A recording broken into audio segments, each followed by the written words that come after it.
Help support our coverage using Blueberry, the community that gives creators the ability to make money, get detailed audience measurements, and host their audio and video. Get 30 days to try out the service using promo code Blueberry004. That's BLUBRRY004. Our next guest is here. Hello. Hello. How are you doing? I'm doing very well. How about yourself? I'm doing fantastic. It's the last day. So we're getting there. Go ahead and introduce yourself for me. Hello, everyone. My name is Sean Greenhalph. I am the captain and lead striker of the U.S. National Drone Soccer Team, and I work with FIDA USA. Very nice. So let's talk about what you've got here in front of you. Yes, so right here, these are two different international drone soccer balls, both on the competition level. This is the 20 centimeter that we actually use to teach children the ages of 4 years old and up how to safely and successfully fly drones. Okay. And then this is more of the professional level, which most of you guys have already seen here at CES. And everybody hears the drones flying around. With this on, I can't hear anything but you, which is good. But, yeah, so we were watching, I don't know, Sunday or Monday. The netting was all up, and somebody was flying one of the big ones, making sure that it didn't let go. It's like, oh yeah, smashing into it. It was a lot of fun to watch. So let's talk about drone soccer as a whole before we get into the actual. Of course. So drone soccer is a new international sport. It originated in South Korea 6 years ago. Okay. We brought it to the United States 13 months ago, and we've already hit the ground running. It's a great way to get anyone involved as long as you have two working hands. And not only that, drone soccer is a great way for people to create a career in the drone industry.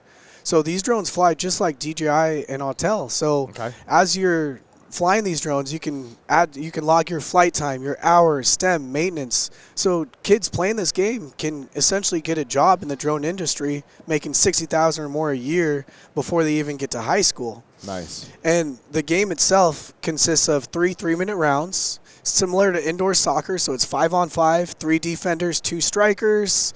The objective of the game, whoever scores the most goals in that time period ends up winning the game. And so we were watching. And Universal, J.K. Rowling, leave me alone.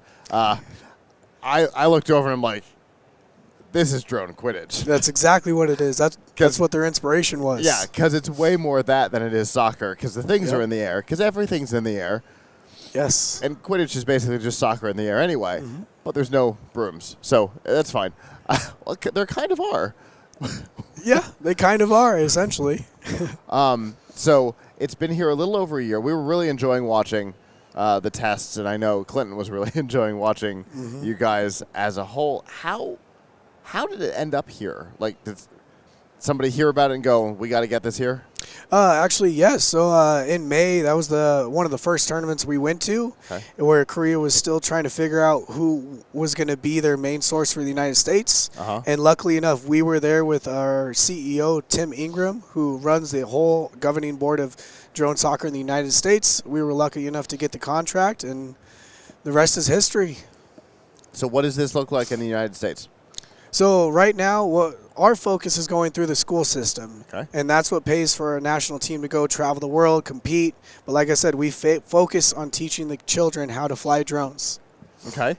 So there's a proper national team. Then we've got the educational program below that. Is there going to be, outside of education, is there going to be like a middle tier of competition? There will be. Actually, Grossmont College in San Diego is actually the first college in the United States to adopt drone soccer as a sport. And they were actually here. We competed yesterday, and we actually won our first game. Nice. Okay. That's cool. So we're seeing it, again, in education, but at this point at the college level, can other people get involved in it? Oh, definitely. There's lots of people who want to. I know that. Oh, yeah. Especially in our tower. So, yes, though, if you go to our website, FIDAUSA.com, that's where it shows everything, where we're going to be doing events, where we showcase everything. And we are working also with the American Legion to get these drone soccer ball arenas inside every post across the entire United States to get the families and the communities together, and so we can all work together as one. What a really interesting idea. The American Legion is a cool partner idea. So how does the drone itself work? Obviously, there's a lot of uniqueness to it in body and in shield. So this shell is made of a carbon-based product. Okay. And with that being said, it's a very strong product. Now, each one of these is a little pentagon, and in between there's actually clips and a metal bar inside for extra stability. Now, when it comes to the drone itself, it's just like your typical 5-inch FPV quad with a 4S LiPo battery.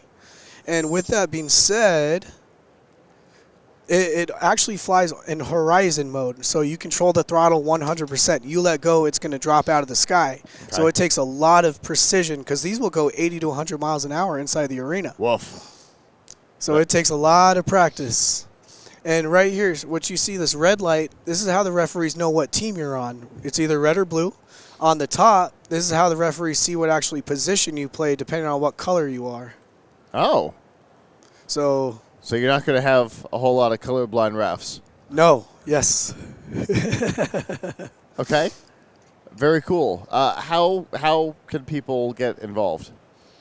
The best way to get involved is go through our website, contact us. We will be hosting tryouts, create more professional teams across the United States, and so that way we can travel the world and compete in as many tournaments as possible.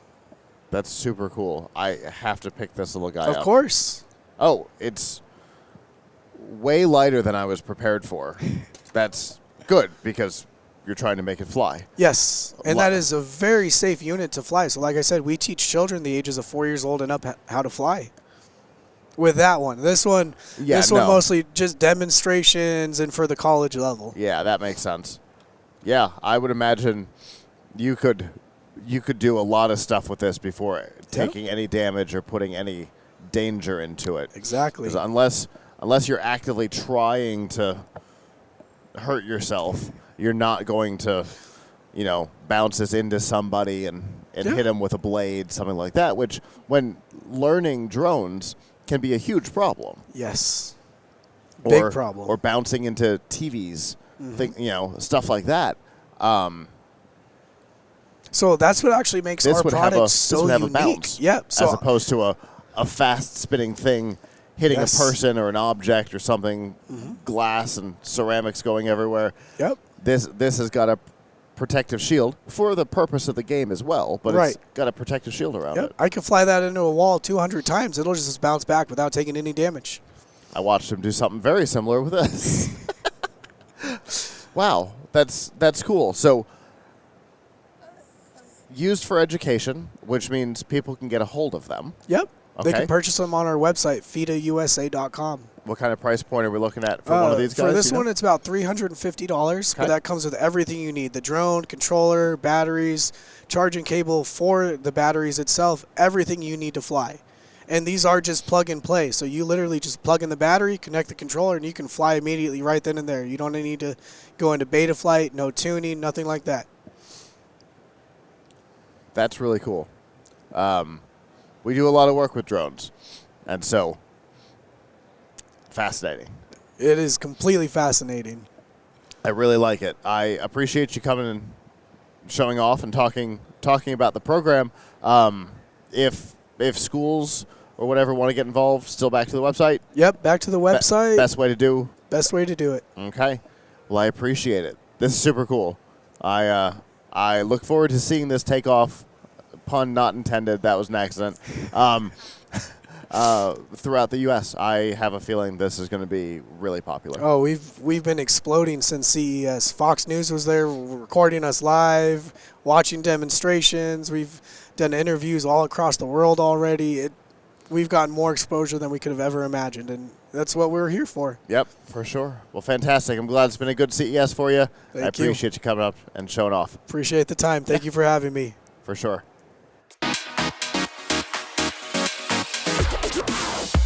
The Tech Podcast Network CES 2024 coverage is executive produced by Michelle Mendez. Technical directors are Kurt Corliss and Adam Barker.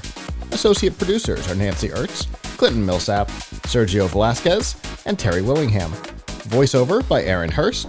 Our hosts are Marlo Anderson, Don Bain, Todd Cochran, Scott Ertz, and Christopher Jordan. Studio and equipment are provided by PLUGHITZ Productions. This has been a Tech Podcast Network broadcast, copyright 2024.